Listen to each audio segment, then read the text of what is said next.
intros.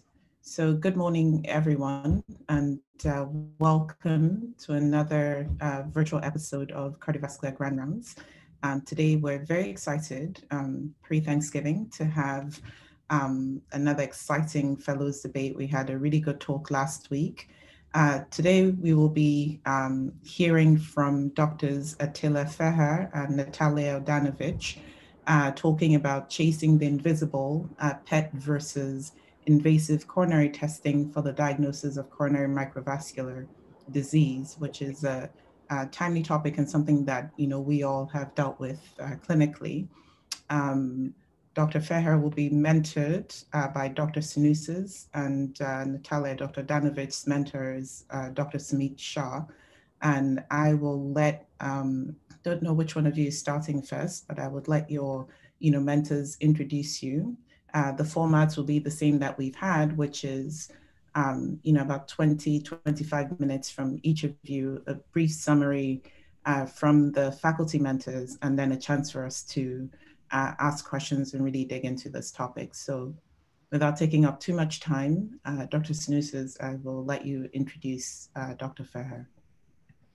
Sure, it's my pleasure to introduce Attila Feher, who received his medical degree in Hungary, where he graduated summa cum laude, and then went on to get a PhD at the Institute of Cardiology in the Division of Clinical Physiology, again, University of Medicine in Hungary, and then came to the United States and did a postdoc at the Georgia Health Sciences University in Augusta, Georgia, followed by internal medicine residency at Cornell. And then in 2016, spent 2 years on the T32 translational imaging grant, and then moved on to cardiology fellowship. Attila has been very successful in completing preclinical work in the area of vascular biology and clinical imaging, and then has been able to translate that very successfully into clinical studies and practice. So look forward to Attila's presentation. Good morning, everyone. Thank you, Dr. Sanusis, for the kind introduction. Okay, let me just sure. Okay, my slides move on. All right, so this is the outline of my talk, and briefly I will talk about the coronary microcirculation, microvascular disease. Then I will discuss how we can use both PET and invasive diagnostic assessment for diagnosis, for prognostication, and also for serial assessment of coronary microvascular disease. So I would like to start with a case presentation. So this is a 59-year-old female with past medical history of hypertension, hyperlipidemia, obesity, hypothyroidism, who's coming into the emergency room with 1 day of substernal chest pain. She's hypertensive, her heart rate is 83, EKG is unchanged compared to the old EKG, and the physical exam is unremarkable other than obesity. She gets 3 negative troponins and gets admitted to the chest pain center. And the next day, she undergoes PET myocardial perfusion imaging, which shows normal myocardial perfusion, normal LVEF, and normal wall motion with mild 3-vessel coronary calcifications and reduced flow reserve of 1.65. Yeah, it looks like I have to, okay.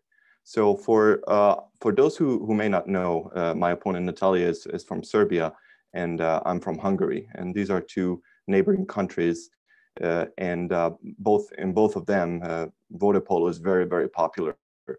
And actually, one of the most anticipated games is when these 2 teams play against each other. And as it's illustrated by this image, usually the Hungarian team wins. And just as a friendly reminder for Natalija, I have hidden the number of Olympic gold medals won by both teams. This is the Hungarian center, and this is the Serbian goalie, which has no chance against the Hungarian center. Why do we need to talk about the coronary microcirculation? The myocardium extracts approximately 85% of the oxygen at rest. So any increase in oxygen demand needs to be met by increase in myocardial blood flow. And as you can see, most of the resistance lies in pre-arterioles and arterioles, as indicated here. And it's important to know that most of the intramyocardial blood volume lies in the microcirculation as well. And why do we need to talk about coronary microvascular disease? So this study, looking at 11,000 patients undergoing left heart catheterization, shows that having a normal coronary angiogram does not mean that the patient is actually at low risk. So when you compare the curves, survival curves for patients who have no evidence of coronary artery disease indicated by red, and also patients who have non-obstructive coronary artery disease indicated by green, they have significantly worse survival than those patients who had no symptoms to begin with. So patients with no coronary artery disease and symptoms had worse survival. And this is true for both men and women, as you can see. When it comes to diagnosis of coronary microvascular disease with PET, we really talk about myocardial blood flow estimation. And in the Yale PET lab, we use rubidium-82, and we use dynamic imaging, and we can follow how the rubidium, the radio tracer, gets into the blood pool and then eventually gets cleared from the blood pool, and it gets extracted by the myocardium, as you can see here, over time. And we can use these time activity curves and use kinetic modeling to estimate myocardial blood flow at stress and rest, and we can compute coronary flow reserve or myocardial flow reserve by dividing stress with rest. And in the Yale nuclear lab, we use mostly regadenoson testing, sometimes adenosine and dobutamine. For the etiology of coronary microvascular dysfunction, we can distinguish increased vasoconstriction versus impaired vasodilatation. And the impaired vasodilation can be an impairment in endothelium independent or endothelium dependent mechanism.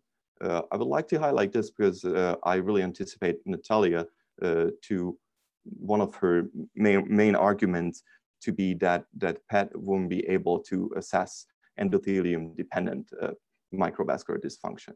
So when it's true, when it comes to endothelium independent function, one of the main mediators is adenosine, and in the Yale Nuc lab we use regadenoson for testing. So it's mostly endothelium dependent. However, and in the cath lab, you can apply intracoronary acetylcholine, which provokes endothelium dependent dysfunction and also vasospasm.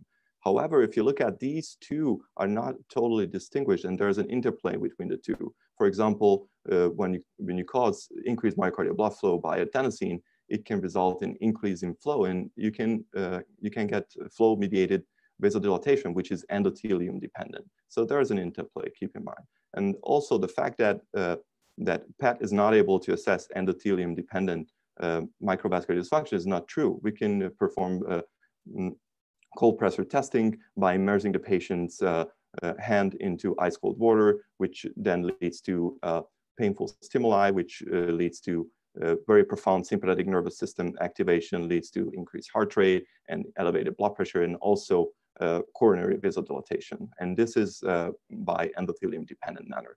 And on the right, you can see that in this paper, they have shown, Dr. Schindler has shown that the change in myocardial blood flow with cold pressor testing assessed by PET correlates relatively well with the change in epicardial luminal area when applied intracoronary acetylcholine.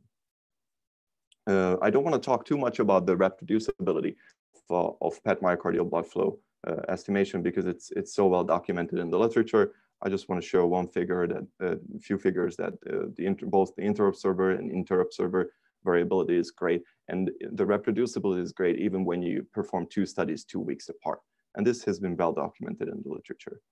I want to talk a little bit more about the normal myocardial blood flow values in the Yale Nuclear Lab. So here on the top, you can see plots from 17 healthy individuals. These are PET studies done at Yale with rubidium-82. 35% of them are female. The average age is 35, BMI is 27. When you look at the uncorrected stress myocardial blood flow, the average is around 3. And if you look at the lower numbers, it goes down a little bit above 2. So we usually use 2 as our cutoffs. And this is true for this lab as well. For the rest myocardial blood flow, the average is around 1. And when you compute the myocardial flow reserve, the average is around 3 to 3.5, and the lowest number is well above 2. So if you have 2 is usually our normal cutoff, what we use.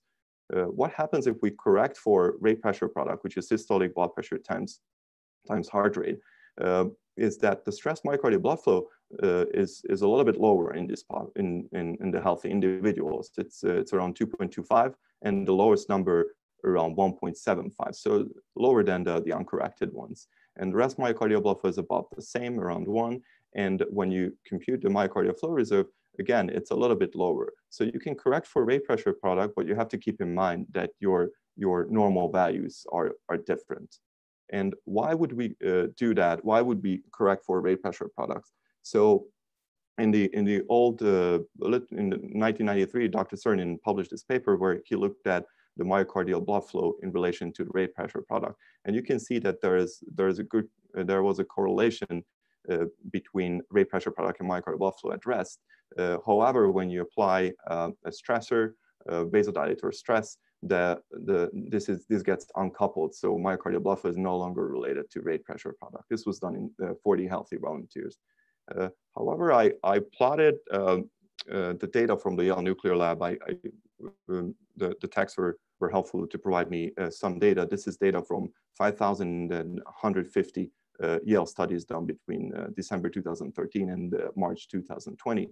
And if I plot the myocardial blood flow against the rate pressure product, you can see that there's a correlation at rest, and there's a significant correlation at stress as well. So there might be merit in correcting rate pressure product, both rest and stress. However, keep in mind that when you see the clinical reports, these are the reported values are usually uncorrected values unless stated otherwise. So what can we do? What is the prevalence of microvascular disease? This is published data from Dr. Safdar from the emergency department from Yale. And she looked at 195 chest pain center patients and who underwent PET myocardial perfusion imaging. And as you can see, approximately 42% of these patients had no regional perfusion defect and low myocardial flow reserve. And I also looked at this data with 5,150 patients, and the numbers, what I got was approximately the same. So 42% of the patients had reduced flow reserve. However, this involves ones who may have coronary artery disease as well. I want to talk a little bit about how we make the invasive diagnosis. However, I don't want to talk too much because Natalija, I'm sure, will talk more about this in detail. There are two main mechanisms or two main described metrics for the assessment of microvascular function, IMR and HMR. Both of these are done by applying Ohm's law, where resistance equals delta pressure over flow. The first one, IMR, is a thermodilution method, where resistance is estimated by pressure times mean hyperemic transit time. The second one is a Doppler-based method, HMR, where resistance is estimated by pressure over hyperemic Doppler velocity flow. So for the normal values, when it comes to normal values, it's generally accepted that the normal IMR is less than 25. However, when you look into the studies where they describe this normal IMR, the numbers, the N numbers are extremely low, and also the standard deviation are quite high. So I think it's a little bit of question whether these really represents a normal IMR. What about normal HMR? I couldn't find any publications reporting normal HMR values. So how about reproducibility for the invasive metrics? So IMR is highly reproducible. I won't try to attack that. This study looked at 15 patients who had 5 measurements baseline at RV pacing, nitroprusside, dobutamine, and baseline 2. And they did IMR measurements in all of these conditions. And there was really a low coefficient of variation when you compare baseline to baseline 2. And there was a good correlation with baseline for under all of these conditions. And it's sort of interesting that you will have the same microvascular resistance under these totally different hemodynamic conditions. So it was surprising to me. Also wanted to show you this graph where what group of Williams did is that they investigated 54 patients and they did IMR and HMR in the same session. And you can see the correlation is not the greatest. It's modest at best between the two invasive metrics, IMR and HMR, which is surprising because they should technically look at the same thing, the coronary microvascular resistance. So just keep in mind that these are not really interchangeable, so they may not use them for the same thing. What about safety? I won't talk about PET safety because it's well documented in the literature. And for acetylcholine testing, it's generally considered really safe. However, we always hear about this dreaded complication of left main spasm, as you can see, where they try to save the patient, they try to relieve the spasm, and they can't relieve the spasm, and it leads to VT and resuscitation. And this meta-analysis looked at just listed, and it looks like the rate of VT or VFib and the need for resuscitation is about 1%. For acetylcholine, intracoronary acetylcholine administration, and there is 3% risk of transient bradycardia or AV block, and 2% risk for paroxysmal atrial fibrillation. So this is really a small risk, but not negligible risk. So I want to talk some about the prognosis. The PET prognostic data is a really robust, and it has been shown in multiple diseases. I just would like to highlight a few. And this is our data where we investigated 101 patients with autoimmune rheumatic disease and found 101 match controls were matched for age, gender, BMI, and comorbidities. And we grouped these patients based on the presence of autoimmune disease and also based on the presence of myocardial flow reserve. And as you can see, those patients who have autoimmune disease and had low myocardial flow reserves, they had the worst survival, which was followed by control patients with low flow reserve and followed by autoimmune patients with normal flow reserve and followed by control patients with normal flow reserve. And this stand true after making some adjustments for BMI, age, gender, and comorbidities, and even for perfusion defects. And when we did a multivariate Cox regression analysis, among others, rate pressure corrected myocardial flow reserve and also autoimmune disease came out to be independent predictor of the combined endpoint. I also would like to talk briefly about cardiac allograft vasculopathy, because in the past 2 to 3 years, multiple papers came out from high volume PET centers, high PET volume centers, showing very similar data that PET myocardial flow reserve is really predictive of outcomes in this population.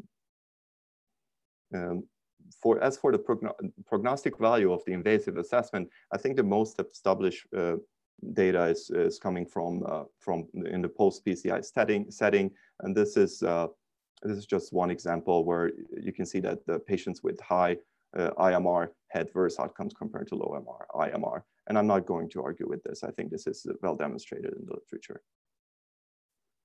What about serial assessment? This is, again, our data where we were able to identify 69 heart transplant patients who underwent PET and had serial PET examination approximately 2 years apart. And here on this Kaplan-Meier curve, you can see that those patients indicated with blue who had high myocardial flow reserve to begin with and went from high flow reserve to low flow reserve, so dropped their flow reserve, had very similar survival curves when compared to patients who had persistently low myocardial flow reserves. On the other hand, those patients who improved their flow reserve, indicated by gray, had very similar survival to patients who had persistently high myocardial flow reserve. And this was true for all-cause mortality and for the combined outcome. So there might be some role in serial imaging.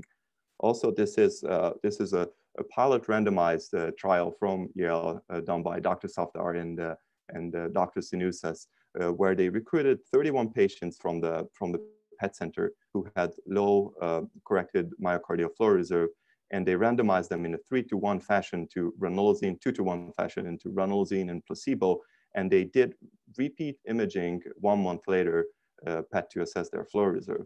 And what you can see here with the blue plot, you can see that the placebo group really did not improve anything in their flow reserve, but those patients who were given ranolazine had an increase in myocardial flow reserve. This was a small increase, but significant. This, of course, needs to be followed by larger studies.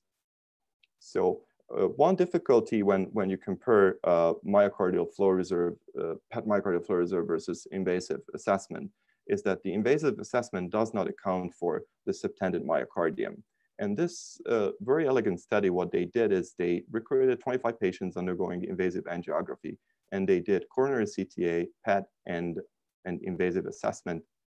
And what they did is when they calculated the myocardial mass supplied by each vessels, and when you take this into consideration, the correlation between invasive and non-invasive metrics are remarkably well. So I think this is one key thing that we have to consider. If we want to correlate the two metrics, we have to account for myocardial mass. So this is my summary slide. What are the weaknesses and strength for both the PET and the invasive assessment? And both can be used for coronary artery disease evaluation. Of course, invasive coronary testing is the gold standard, especially when it's coupled with intravascular imaging. The normal values are well established, questionably for IMR. Both of them are highly reproducible.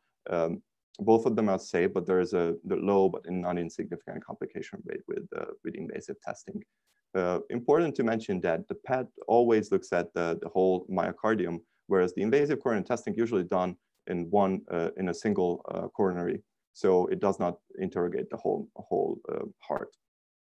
As for both can do endothelium-dependent vasodilatation testing, and the PET literature is really robust for prognosis, and there is emerging data for the invasive testing, and serial assessment is certainly possible with both.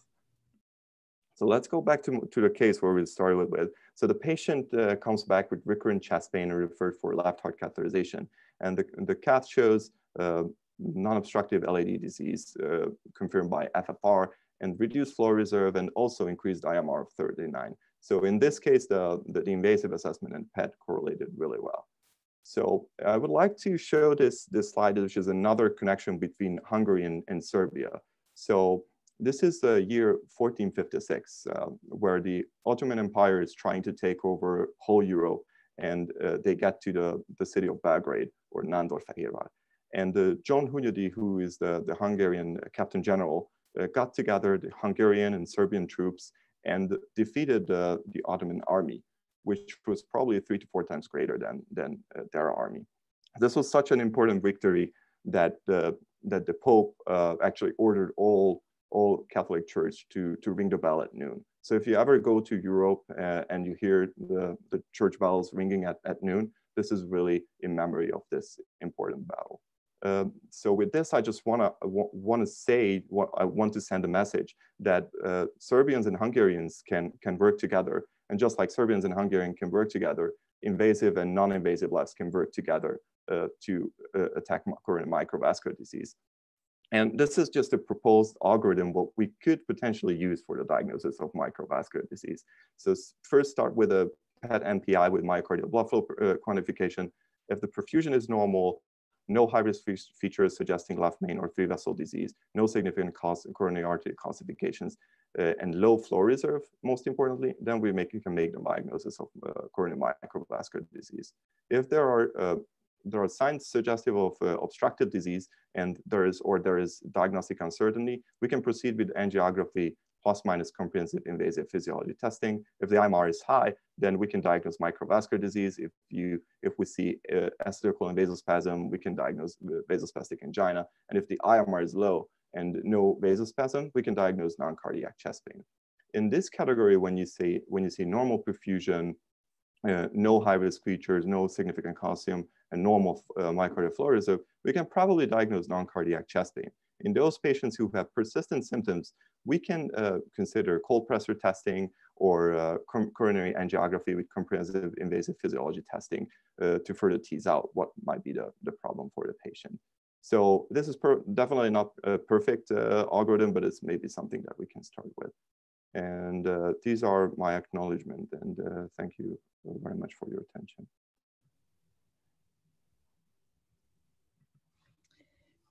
Thank you very much, Attila. I'm going to have Dr. Smit Shah introduce Dr. Odanovic. Smit. Thank you, Dr. Onuma. So it's my great pleasure to introduce Natalija for her talk today. So Natalija was born in Serbia. She went to medical school at the University of Belgrade, and then did her medical residency at Rutgers in New Jersey. And then we were lucky to recruit her to Yale for cardiology fellowship. And she's planning to stay on for interventional cardiology fellowship. And we're all very excited about that. Natalija has done research on the genetics of heart failure. And she's won many awards throughout her training. Essentially at every level, she's won a number of awards as, you know, the best medical student, the best resident. Even at Yale, she's won best consultant.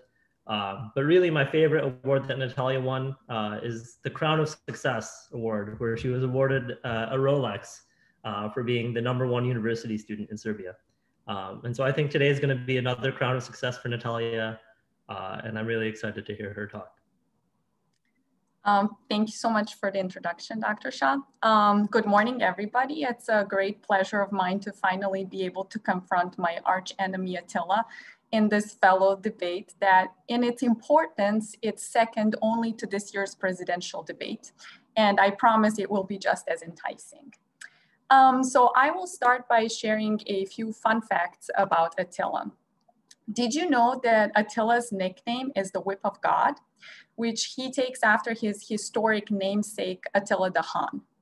I just want you to recognize that entering a debate with somebody with such a fearful nickname is an act of pure courage. Secondly, did you know that Attila is not just the wonderful and brilliant physician that you know him as, but he's also a phenomenal football player. So while in this photo, it might seem like Attila and I are playing against Man, that's not really the case. It is Man and myself playing against Attila. And my role on Attila's side of the table is to actively sabotage him by scoring autogoals, which, as you see on the right-hand side, I don't really do on purpose. So it comes as a surprise to both of us. But yet another example of what a fierce and invincible opponent Attila is. So this is the outline of my talk. I will first talk a little bit about the basics of coronary physiology and testing, some of which Attila covered. I will talk about what the index of microcirculatory resistance, or IMR, is and how it's measured. I will cover the data behind IMR. Then I will try to say, why not PET? And if I don't get kicked out of the fellowship in this section, I will move on to talk about why invasive testing and what we stand to gain from it. So as it was mentioned before, I want to point out that when I think about the coronaries and the physiology, I think in terms of two major compartments, the epicardial and the microvascular compartment. As far as epicardial disease goes, we can have a fixed epicardial obstruction that's known to us as atherosclerotic plaque, which can go from mild to obstructive with some gray areas that we can test in the cath lab and figure out if they are or not physiologically significant. And we usually do adenosine testing for that in the form of FFR, or we do some non-vasodilatory indices such as IFR. On the other end, we've got dynamic obstruction, which usually means coronary spasm or myocardial bridging of some sort. And we can also test for this in the cath lab by administering acetylcholine and observing for epicardial vasospasm. So going beyond the epicardial disease into the microvascular disease, there we also encounter fixed and dynamic obstruction. So fixed endothelium independent dysfunction can be tested in the cath lab by administration of adenosine and trying to achieve maximum vasodilatation. And this is usually seen either after an MI where clot burden occludes the microvasculature, or it can be seen in hypertension due to extrinsic compression of the microvasculature. On the other end, we can also have endothelium-dependent dysfunction, which once again can be tested with acetylcholine. And these are patients who in the cath lab will, after administration of acetylcholine, develop angina and ST changes without the presence of dynamic epicardial disease. So when we look at the vascular bed, and again, the epicardial and microvascular components, we have many ways to test this.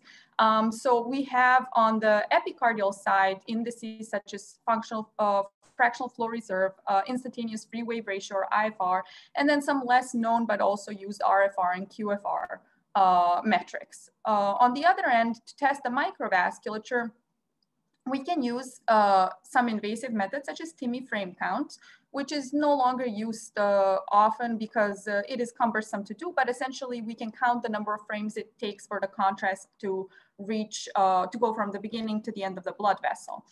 And we can also use intravascular Doppler ultrasound that Attila talked about briefly. And this method is not easy to do. The reason is that we need a special Doppler flow wire to be put down circulation. And then we get these Doppler tracings that we can get the VTIs from and compare resting and hyperemic flow. And really the index that I'm going to be talking about today is the index of microcirculatory resistance, which is essentially uses the principles of thermodilution. And just like we can determine cardiac output from thermodilution, we can determine blood flow by thermodilution and then calculate the index of microcirculatory resistance.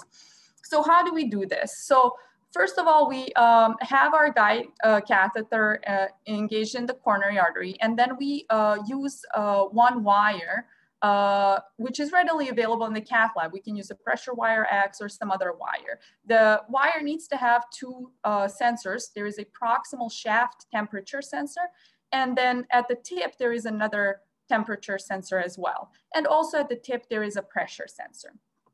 So before we do anything, we first administer nitroglycerin, and we do this in order to eliminate the endothelium-dependent microvascular dysfunction and sort of standardize the test. So that is one benefit or one advantage that we can do in the cath lab, invasively standardize it versus PET where we cannot do that. So the way the procedure is done, we inject 3 cc's of room temperature saline, and we observe temperature change from the proximal end of the wire, the shaft, to the distal end of the wire. And then by bypassing epicardial stenosis, we measure this distal pressure, which is really the driving pressure through the microcirculation.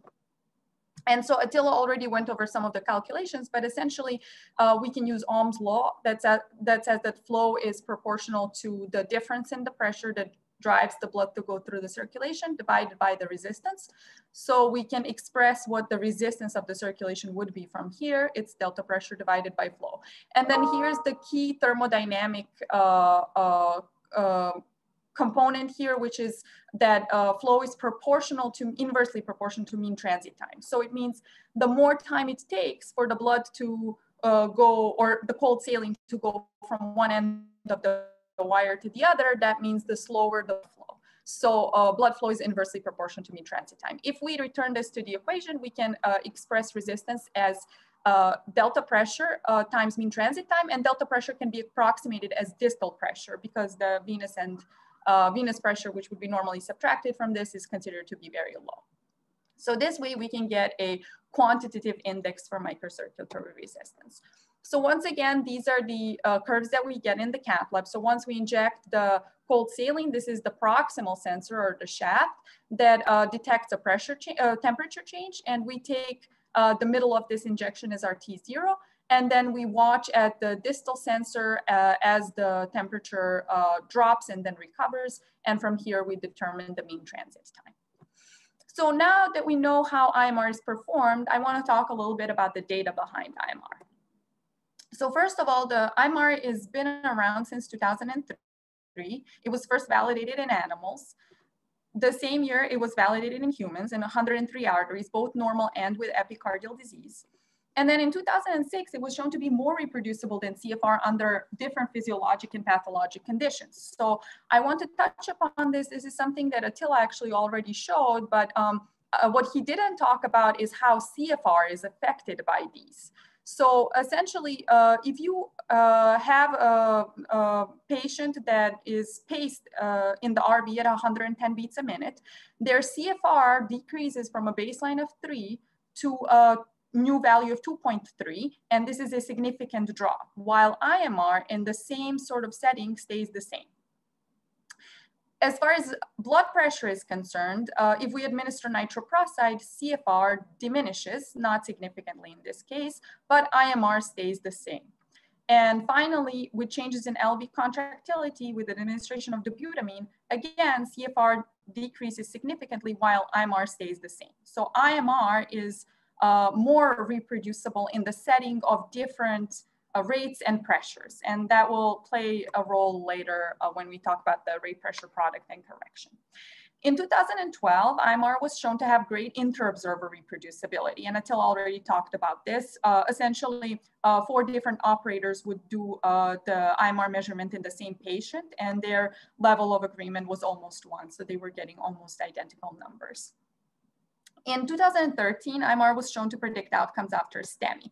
So here you can see that if you have a STEMI patient and you do PCI, if at the end of the PCI, your IMR is under 40, your survival from survival and lack of rehospitalization for heart failure is much superior than if your IMR was above 40. And actually, this is not driven just by rehospitalization, but it's also driven by survival. So you can see that if your IMR at the end of the procedure is under 40, your survival is excellent. It's almost the same when you leave the cath lab as it is 3 years later. Whereas if your IMR was high, which usually means you infarcted a lot of the microcirculature, then your survival is not as good. Now, the important thing is, like, can we do something about IMR? Can we affect IMR in any way? So yes, IMR changes in response to different pharmacologic interventions. So I'm going to show you 2 studies. On the left, you have a statin study, and on the right, it's an enalapril study. Both of these studies were done peri-PCI. So the statin study, essentially patients were loaded with pravastatin before they underwent PCI. And that was one group, and the other group was the control group. And you can see here, these are IMRs that were found in the pravastatin group and the IMRs that were found in the control group. So obviously some IMRs in the control group on average are higher. Now you could say, well, how is this relevant? Well, all the black circles are actually people who had a peri-procedural MI, which was described as elevation in troponin 5 times the upper limit of normal. And so you can see that there is clustering of people who had a peri-procedural MI in the control group, the group that didn't receive the statin, and also among the patients who had a higher IMR. Similarly, if you administer enalapril prior to PCI, you will achieve a lower IMR post-PCI, whereas if you get placebo, your IMR is actually going to go up, and this is again contributed probably to some embolization, distal embolization during the intervention. And then finally, in 2020, a study came out called CORMICA, which used stratified medical therapy in patients who have ischemia but have no obstructive coronary disease. And they showed that this stratified medical therapy leads to angina improvement and better quality of life at 1 year. So the CORMICA trial randomized almost 400 patients, or included 400 patients, of which 206 had obstructive CAD at angiography. So keep in mind that there is a significant proportion of patients who have angina who will undergo coronary angiography and will end up without significant coronary disease. So those patients were then randomized into 2 groups. Both groups received coronary function testing. But in the intervention group, the results were disclosed to the patient and physician, and they followed a protocol for treatment depending on the phenotype of angina. Whereas in the controls, testing was performed, but the results were not disclosed to either patients or physicians. And so what sort of angina patterns do we have? So it goes beyond just microvascular angina. We have 2 types. So we have vasospastic angina, which usually refers to the epicardial vasospasm. And those patients can be effectively treated with calcium channel blockers and long-acting nitrates. On the other end, they lumped microvascular angina both endothelium dependent and independent in this category, and they preferentially treated them with beta blockers and calcium channel blockers, but they avoided long-acting nitrates in this category. And then there were patients who had neither one of these, and they were actually discharged from cardiology and referred to another subspecialty service. And so what are the outcomes from the CORMICA trial? Well, we can see a staggering improvement in angina severity in the intervention group that was treated with this tailored medical therapy versus controls. Similarly, quality of life, global treatment satisfaction, and illness perception were much better in the patients who underwent the intervention and underwent the stratified therapy. So now I'm going to talk about why not PET, or what are some of the downsides of PET.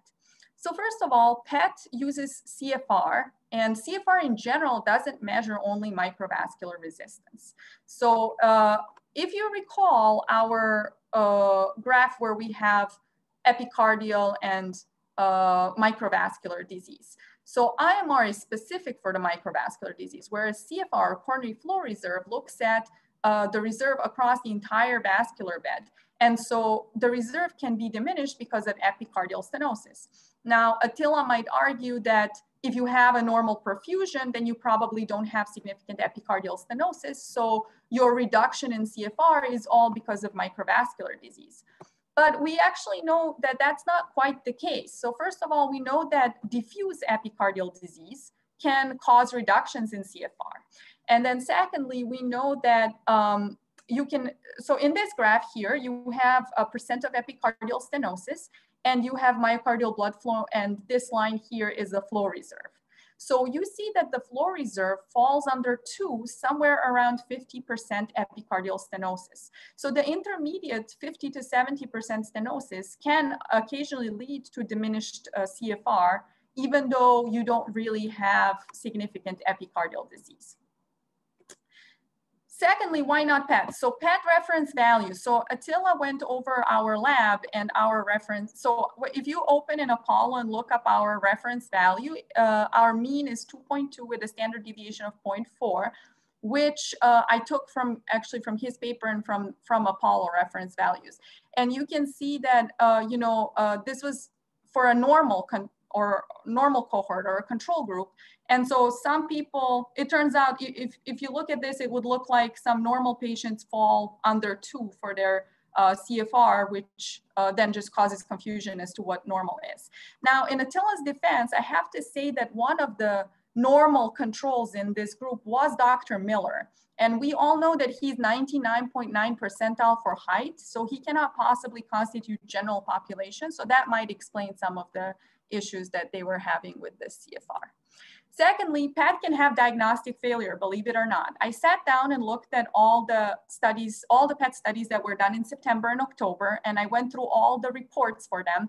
And I found that 12% of cases do not report a CFR due to technical considerations. So basically you invest $4,000, the patient gets a rubidium injection, and it either comes out as a double injection, or not sure what happened here, or no injection at all. So you get these uninterpretable time activity curves. And so there goes $4,000 down the drain.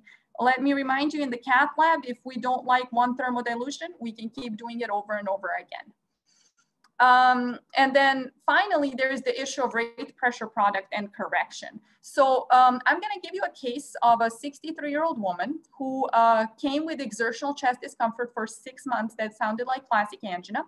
She did an exercise spec, then she had reproducible symptoms with equivocal ST changes, but she had normal perfusion and normal coronary artery calcium. So the physicians suspected microvascular disease here. And they sent her for PET, and her initial CFR was 2.74, but then it was corrected for rate pressure product, and the number that they got was 1.95, which was interpreted as consistent with microvascular disease. But Attila did warn us that we cannot use the same reference values and the same cutoffs. So then the patient was referred for invasive testing in order to achieve a definitive diagnosis. So what did we find? Well, we found normal coronary arteries. We actually found a normal IMR. And then we were able to do an acetylcholine challenge, and this was positive. So we were able to diagnose the patient with vasospastic angina. And I will try to show you what vasospasm looks like. So if you look here, we are delivering acetylcholine, and we usually don't start with the high doses that are gonna induce left main spasm. We start at 2 micrograms, and then we build up. And also for the highest dose, we often give a 2-minute infusion. And then at times we use microcatheters to deliver the medication more distally beyond the left main. So you can see here the baseline circumflex artery. I'm gonna freeze it here, and then take a look with acetylcholine that we get a significant amount of spasm. So this patient was able to get a diagnosis this way. And so finally, why invasive testing? So first of all, why IMR? Well, it's readily available in the cath lab. You don't need any specific equipment that's different than what we already have in the cath lab. Secondly, it's specific for the microvasculature, and yes, you can get CFR as well, but from the information, but IMR is what I'm advocating for. It is quantitative and it's reproducible, and most importantly to us clinically, it's predictive of outcomes. I'm going to show you a second case, which is a 67-year-old woman who has a history of hypertension, and she presented with symptoms of chest pain and exertional intolerance. SPECT showed normal perfusion, but she had ischemic EKG changes and angina with exercise. So at this point, she underwent cardiac catheterization, and she's found to have no flow-limiting stenosis. She was told this is not coronary disease. However, patient continues to have angina. So 3 months later, she still has angina, and she's referred for a PET. And again, the PET is abnormal, but not because perfusion. Perfusion is normal. Flow reserve was actually normal. It was more than 3. But she once again had ischemic EKG changes. So the physicians are baffled. 3 months later, she continues to have angina. She's at this time referred for a CPAT.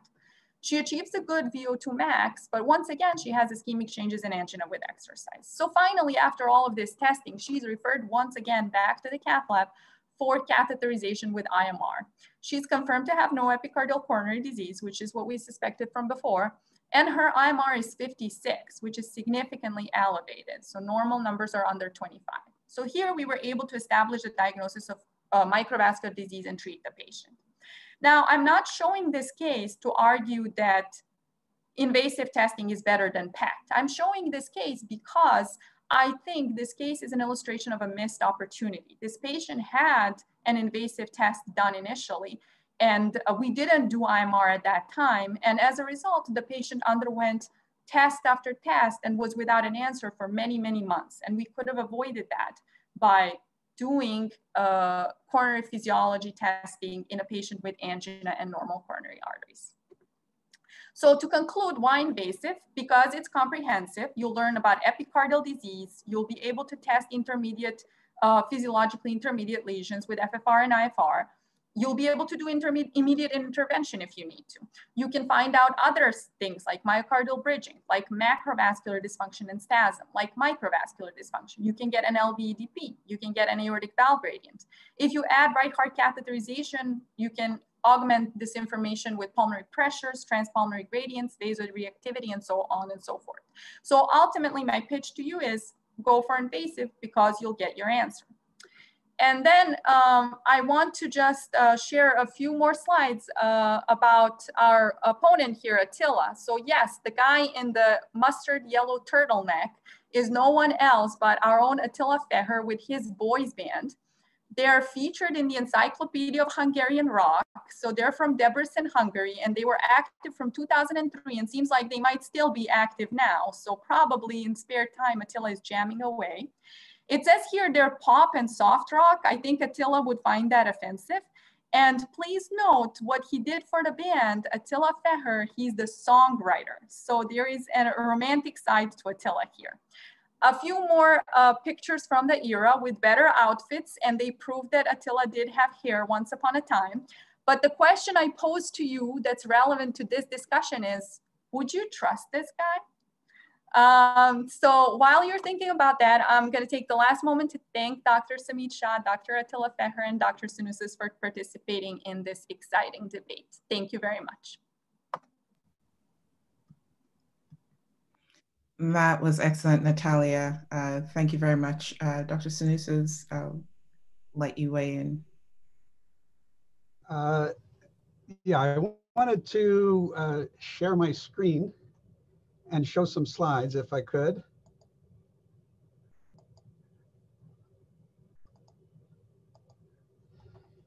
So I wanted to just kind of review a little bit about IMR and how it was initially validated. And so, as Natalia stated, it was validated in 2003 with 9 pigs. And shown here is actually the correlation between the true microvascular resistance and the resistance as assessed by IMR. And you can see the correlation is not that great. The other important thing to note is that typically in the estimation of IMR in the cath lab, one ignores sort of the venous pressure when in fact that is part of the original equation. And so an assumption is made that the venous pressure is 0. So that's one sort of problem. The other problem is that IMR can actually be affected by stenosis, as was illustrated in this sort of preclinical study, where the IMR was significantly affected by the presence of a significant epicardial stenosis. So, and in the original validation papers, actually, they acknowledge that the index doesn't really take into account myocardial mass. The other concern is that you're making an estimate of global resistance, and it may be important to assess both endo and epicardial resistances because those can be significantly different. There are significant limitations to HMR, but I'm going to skip that. And there are important effects when one assesses flow reserve, that there is an influence of heart rate, there is an effect of arterial pressure, and there is an effect of ventricular preload. And often those things aren't taken into consideration. And that's why I think Attila was making the important point that one needs to make a correction for rate pressure product. So there also is an important bidirectional interaction between LV mechanics and flow, and that flow is modulated by the pressure gradients and developed resistances. And LV mechanics can affect coronary perfusion via intramyocardial development of intramyocardial pressure. So shown here is a schematic. You have a flow into the arterial system and a pressure that drives. You have a vascular resistance. And then there's flow into the capillary network, which is the primary microvascular environment. And it's affected by developed intramyocardial pressure. And then, of course, there's a resistance on the outflow side as well. So flow into the heart is affected by the driving pressure, the developed intramyocardial pressure, and the venous pressure. And one needs to take all those into account in the estimation of resistances. So, and to highlight the importance of why one needs to do a rate pressure product correction is shown in a recent pig study that Stephanie Thorne did in the lab, where we looked at, with a epicardial flow probe, what was resting flow, and then what was flow during adenosine. And we can see we saw an increase in flow with adenosine. However, there's a significant drop in systolic pressure, which drops this driving pressure, which reduces maximum flow. If you just add phenylephrine and maintain the pressure, then the flows go up significantly. Shown here is just the illustration of the increase in pressure without a change in heart rate. So we also demonstrated back 20 years ago that there's an important effect of regional mechanics on flow. And that is a study done by actually Joe Wu when he did his medical thesis in my lab, where he created graded occlusion in the proximal LAD and created a gradient of 10, 20, 30, and 40 millimeters of mercury. And as one expects, there's an impairment in flow reserve in the stenotic bed, but there's also a progressive impairment in flow reserve in the remote territory. And that's because of the compensatory hyperkinesis that occurs and an alteration in the timing of contraction, which compromises isovolemic flow to the myocardium, which accounts for about 20% of myocardial flow. In another study by Eddie Daher, we demonstrated that we performed a distal and a proximal occlusion. And again, there was an impairment of flow reserve in the occluded area, but also an impairment in the remote area. And so this has been confirmed by many clinical studies, and they've demonstrated that you can have impairment in the remote zone that's related to the degree of myocardial injury and dysfunction.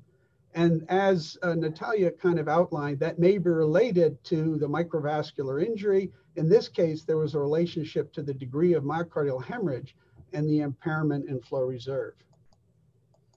So one other point that I want to make is that there this is the pressure flow relationship. And you can see that the pressure flow relationship is different in the endocardium and the epicardium. And notice that when you totally occlude a vessel, the pressure doesn't go to zero. And that change in pressure is in part related to develop intramyocardial pressures. And then more importantly, when you perform exercise or stress, there's a greater change in endocardial flow and flow reserve than there is in the epicardial regions.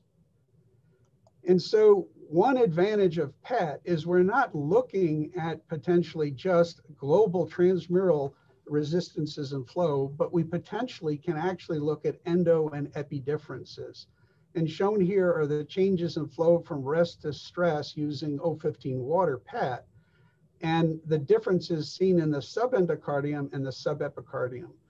And so therefore, the flow ratio at rest from the endocardium to the epicardium is slightly greater than 1, and there's it drops during stress. So we've seen in the animal models that during vasodilator stress, endocardial flow will go up 2-fold, but epicardial flow will go up 6-fold. So to kind of summarize, the assessment of microvascular disease is often complicated by epicardial disease. One needs to make important considerations for hemodynamics, and that is that these can be affected by heart rate, aortic pressure, LV pressure, loading conditions, contractile state, the presence of anemia, the presence of collaterals, and the left ventricular mass. And there's an important interaction between LV mechanics and flow. And one needs to correct for the rate pressure product, or an alternative is to actually correct for systolic pressure time integral, or the diastolic pressure time integral, or the ratio of these two, which is an index of supply and demand and an indirect index of metabolic state. But both the invasive and the non-invasive techniques have limitations, and it's important that we pay attention to all the technical details. And there may be, with new PET technology, now that PET resolution is down to 2 and 3 millimeters, we may actually be able to assess endocardial and epicardial differences in flow physiology. So I'll stop there. All right. Thank you very much. I'll have you make some quick comments, and hopefully we can take 1 or 2 questions. All right, perfect. Thanks. Congratulations, Attila and Natalija. Those were both excellent presentations. So just very quickly, just to summarize the invasive part. So the way I think of invasive physiology assessment for patients with chest pain is, it's really the test to go to when you need an answer. Every diagnostic test has limitations, but we need to find out what test is going to help our patients. At the end of the day, we're approximating true physiology, regardless of what we're doing. And so I'm going to show some data about tests that help our patients. So just some take-home points. Patients are going to continue to be referred for coronary angiography. A significant proportion of patients who have coronary angiograms are going to have no obstructive coronary artery disease. And then invasive physiology assessment improves diagnosis, outcomes, and quality of life. So we know that for epicardial stenoses with FFR, IFR, and other non-hyperemic ratios that are coming out. With microvascular disease, Natalija presented the data that strongly supports the role of invasive testing. And then acetylcholine provocation is kind of a unique feature with invasive coronary angiography, which we can't replicate as well with non-invasive tests. I just want to show the data from the ISCHEMIA trial. So if you believe that PCI has a role in stable angina for symptom improvement, then I think you would believe that stratified medical therapy based on physiology testing has a role.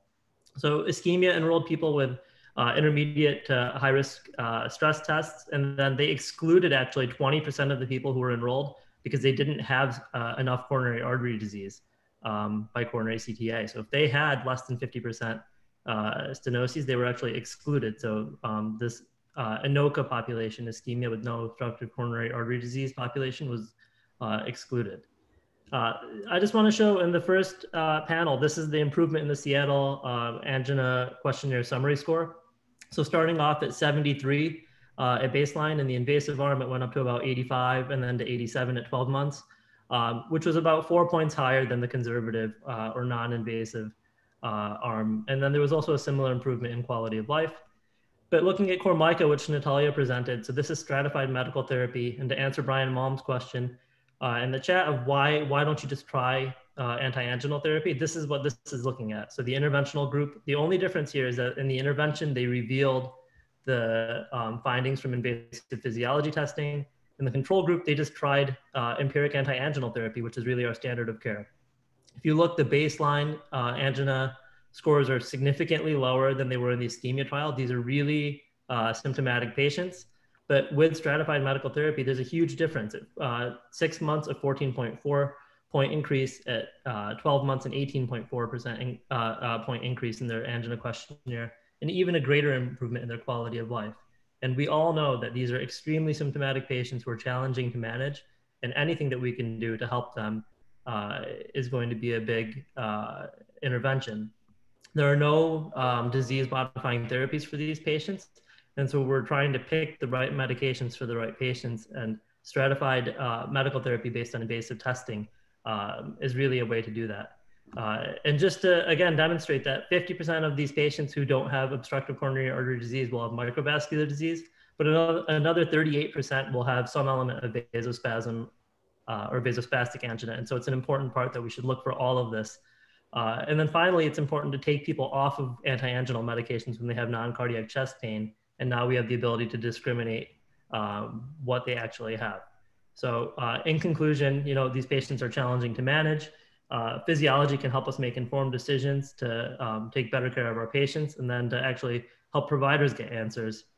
And then, you know, invasive coronary angiography is unique because it's the only diagnostic modality where we can have comprehensive anatomic and physiologic information. Thank you very much for that, Samit. And that was an excellent talk. We're sort of out of time, but for anyone who can, you know, hang around, and if there are any sort of final questions that are not related to Attila performing, I'll be happy to take those. All right, well, I want to thank you guys again for an excellent discussion, and take the opportunity to wish you a very happy Thanksgiving and happy holidays, and we'll see you back again next week. Thank you, Attila, Natalija, and me. Thank you very much, and having a good day. Bye.